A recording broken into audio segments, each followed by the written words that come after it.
Happy New Year, everyone. Happy New Year. Happy time of looking back at all that was, looking forward to the year that is just beginning to be.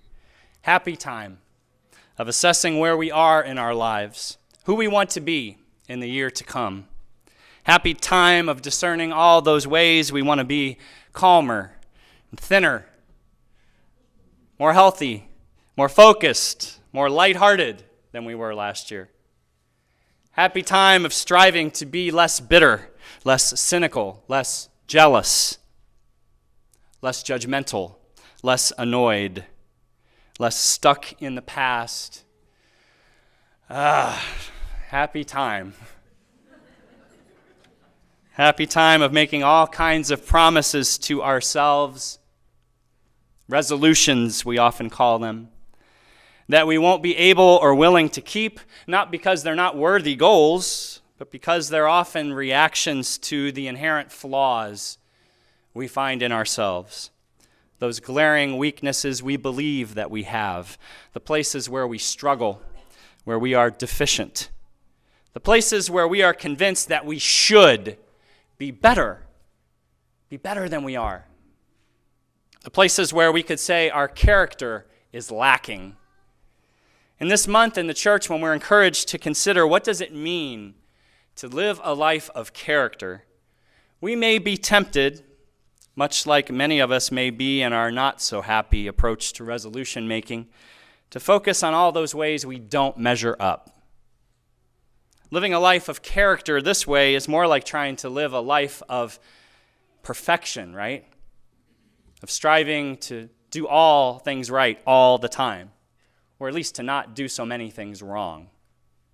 To live a life of character this way is to live a life of shoulds, or as I've heard it said, to should on ourselves. Going into this month of thinking about character, I'm going to admit to you that I was fearing that's what this month might be about. I feared we would feel compelled to join in that ancient tradition of beating ourselves up, honing in on all the ways that we could and should improve. I'll confess, I wasn't much looking forward to this. It's not that I'm against improvement. It's just, I don't know about you, but I'm already well aware of the ways I miss the mark. All the ways I'm less than I think I should be. I inhabit that place on a daily, if not an hourly basis. How about you? Here's an example of what I'm talking about. In this month's Soul Matters packet, Soul Matters is our small group ministry program here. About 160 members and friends of our church participate. And there's a packet each month that provides some prompting for reflection. And then you come together in your group once a month and talk about what you thought about what was in the packet. Well, in this month's packet, you can always find the packets on our website, by the way. So even if you're not in Soul Matters, you can participate on your own by reviewing the packet and thinking about its contents. Well, in this month's packet, there's a link to a survey that was put out by the VIA Institute on Character that promises to offer character strength assessments for those who take the test. There are 2 free surveys you can take. They're not just for adults. There's actually one for youth, too. And the purpose of the survey is to help identify participants' unique character strengths, the aspects of our habits, our personalities, our predispositions that make us special. We're all unique, kind of like all those different snowflakes falling from the sky, but we each have certain strengths. Every one of us does. Now, to determine these unique strengths that we have, the survey asks more than 100 questions, kind of like one of those multiple choice question and response tests. And all of these questions suggest character traits that we could say are important, if not essential. And after each of these questions, respondents are asked to claim one of 5 answers, ranging from very much like me to neutral to very much unlike me. These are all, good things. When I took the test, wanting to get the test's best assessment of my character, I had to answer honestly, And as a result, I had to acknowledge some things about myself that I wasn't really comfortable admitting, even on this stupid test. And maybe I don't always go the extra mile for others. Maybe I'm not as predisposed to being giving to others as I probably should be. Maybe I'm not always lifted up by social gatherings or by educational events. Maybe I don't always take stands in the face of strong opposition. Maybe I don't eat as well as I should. Now, some of the questions made me feel good. They made me feel powerful. Yeah, I keep my promises. Yes, I look on the bright side most of the time. Yeah, I rarely overeat. Yes, I think everyone's rights are important.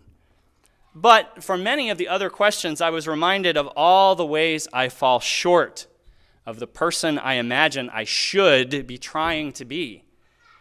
Maybe I don't always see the beauty around me as much as I should, or feel emotional responses to that beauty. Maybe I don't have fun in all situations. Maybe I don't have as many interests or hobbies as I could or should. Even in a test designed to highlight my unique gifts that I bring to the world, I was still finding ways to name how I don't measure up. At the completion of the test, my results didn't focus on where I am lacking. They showed me where I am strong, where I am most wonderfully myself, naming my top 5 character strengths. We don't usually name these for ourselves. Mine were my perspective, my judgment, my hope, my honesty, my love. Again, being reminded of my strengths, I felt powerful. I felt like I had something to offer the world. I felt like I mattered, and I do. Focusing on my strengths, I began to take what I've come to see is a grandparent's view of myself. A grandparent's view. I started thinking about what it means to have a grandparent's view after reading about a study, perhaps some of you have seen it, that was conducted in which hundreds of college athletes were asked to think back to their worst memories from playing youth and high school sports.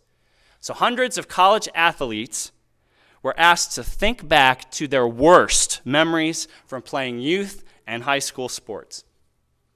The most common response by a wide margin was the ride home from games with my parents. Think of that. Think of that. The worst memory the majority of these athletes had was the ride home from games with their parents. Their moms and dads surely did not intend to do this. They were not necessarily those stereotypical parents that yell at the referees or the coaches or who berate their kids, right? They were more likely just parents with good intentions who couldn't keep their probing questions and critical analysis to themselves at a time when their children mostly just needed to know they were loved and appreciated for who they are. Here's where it gets more interesting. When those same college athletes were asked what their parents did say that made them feel great after games, that helped them enjoy the ride home, feel good about themselves, the overwhelming response was, "I love to watch you play." Their parents said, "I love to watch you play." Who did these athletes most enjoy watching them play? Another overwhelming response. They most loved when their grandparents watched them. Their grandparents. The folks who, generally speaking, are more likely to focus not on the nuances of their play, but on their appreciation for the player.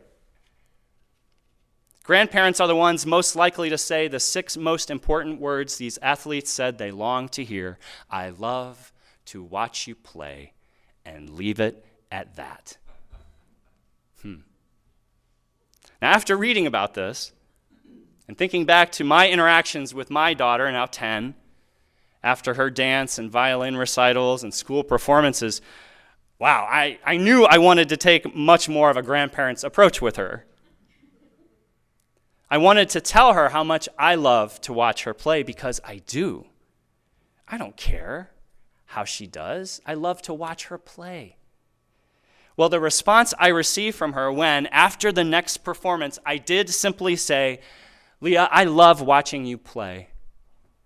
and nothing else was so very easy to see. It was a response of relief. I swear I heard an audible sigh.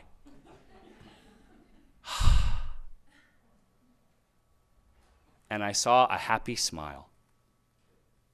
The kind of smile every parent wants to see and to enjoy. So what does all this have to do with New Year's resolution and character? A lot. At least I think so.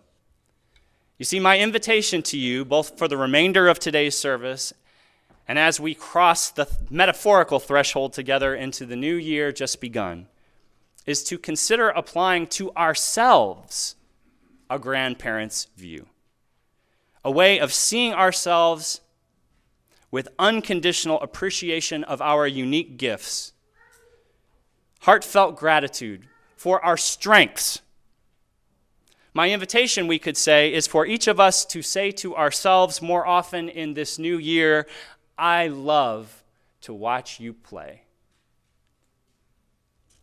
As we continue to settle into this new year, this threshold time between what was and what will be, we're going to share together our second annual ritual of threshold crossing, a time to pass through a literal doorway of this moment, a time to honor the changes, the turnings, the endings, and the possibilities that lie before us. Now, to begin our ritual, I invite you to take the index card out of your order of service, and you're going to need something to write with. If you need an index card or a pencil, please raise your hand. We have ushers prepared to help you. Rob needs one. Collie down here. Chauncey, you need one? The supplies are being passed out.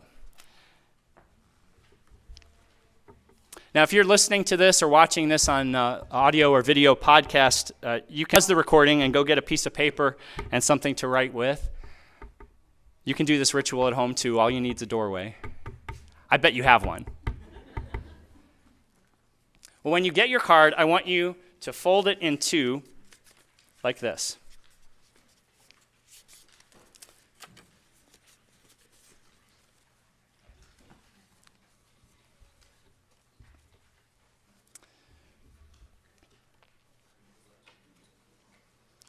Everybody have your supplies? Now, I'm going to invite you into just a brief time of meditation. So you can put the card on your lap, your pencil on your lap. You can close your eyes if you want. I want you to settle into this threshold time and place among your companions. So in this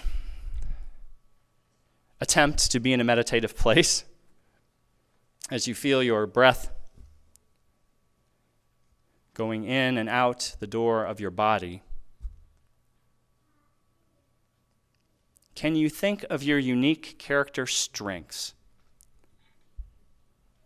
Your ways of being in the world that you most like about yourself?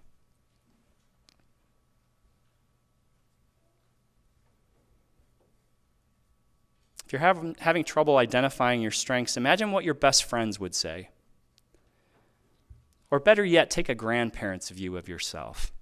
What is it about yourself that you love to watch?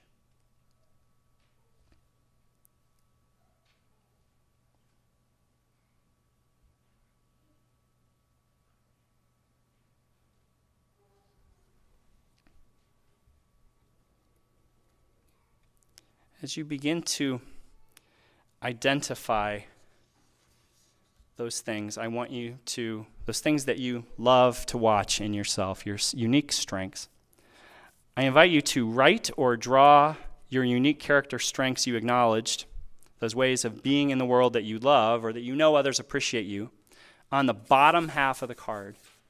So you're going to write the things that you love about yourself on the bottom half of the card. You can just draw a picture if you'd like to do that.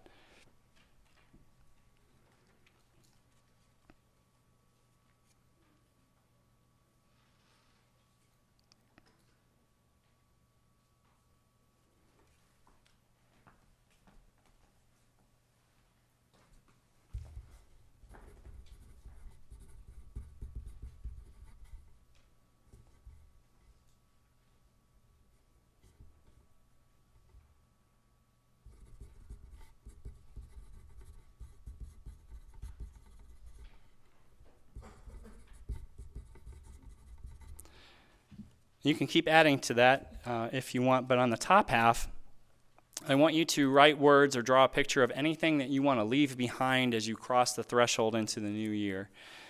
You could name and leave behind unfair or unloving expectations you have of yourself. These are things that you beat yourself up about, that maybe you should stop beating yourself up about. You could name parts of your character that bring you down, that make you feel less than, things that you're always telling yourself you should be doing, whether realistic or not. So the top is the stuff you want to leave behind. And those positive things are what you want to carry forward into the new year. Let's take a few more minutes to finish writing or drawing the things that you want to leave behind, the things that you want to carry.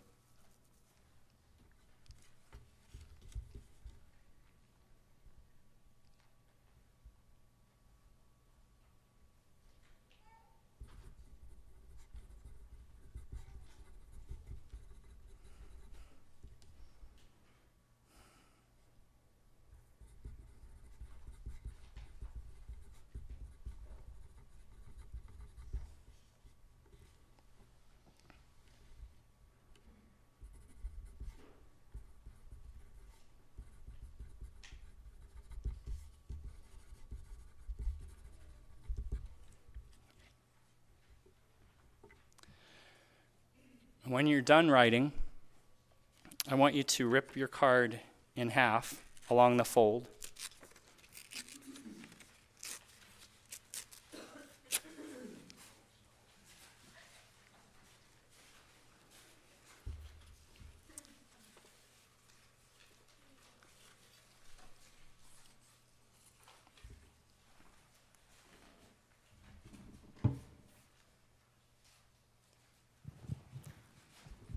Hold on to your pieces for a moment. This doorway on the stage is a symbolic representation of the threshold each of us will cross as we continue to say goodbye to the year that was and open ourselves to the year that will be. So in a moment, I'm going to invite those who wish to participate, which I hope is most of you, if not all, to come forward. I'm going to invite that you exit your row along the auditorium toward the window wall. So the whole front would go first, the second row. So everybody's going to come up these steps. And there's a basket here where when you come up on the stage, I want you to put into the basket what you're leaving behind. And then I want you to keep this other card with you. And you can maybe put it in your billfold or your purse or put it on your mirror at home to remind you of those strengths you want to lift up, the character that you want to carry forward into the new year. This is the same door we used for this ritual last year, but there's a new wrinkle that I want to show you. You can't really see the backside. So I'll turn the door. I asked the high schoolers to paint the door this year, and I think it's a tradition they'll do every year. You know that rock that's on the highway as you drive out of town that's always painted every year? Well, we're going to paint our door every year, I hope. So this side says, "Keep calm, dream on." I'm going to open the door to the new year. Keep calm, move on. I like it. So again, we're going to take some time now to practice this ritual together. A new year should be a time of sweetness. So as you come on the stage, put your burdens in the basket, carry what your other card says into the new year. We're going to greet you on the other side of the steps with an orange communion. There's mandarin orange wedges for everyone. So be sure you get a little sweetness to enjoy as you go back to your seat. And, I invite you to do this ritual in silence and to do it in a meditative spirit. I don't want you to rush. There's not that many of us here today. We've got time for each person to have their own threshold crossing. So when you come to this part of the stage, just hold here until the other person has gone all the way through the door. Sound good? There's going to be music playing while you're doing this.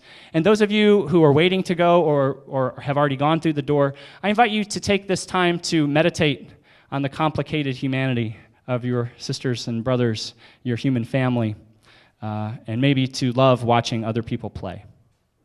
Once you come forward as you feel moved, I'll be first, and we can go ahead and start the music, Rob.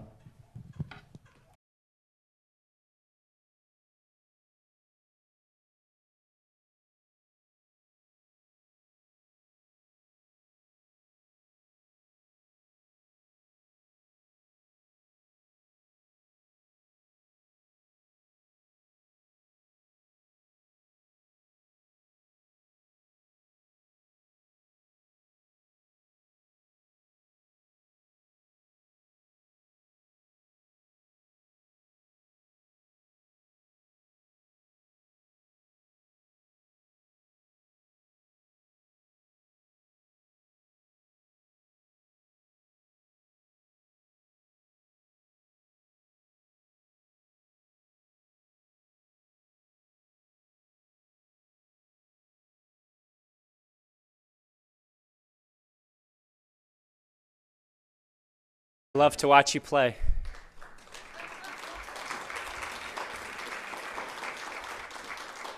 A blessing from my friend UU Minister Kendra Ford, who first shared this idea of an annual threshold service with me. In the days to come, may we always have a door that is wide enough and high enough to walk through. May we notice our endings and our beginnings. May we put down what we do not need. May we carry with us what we do.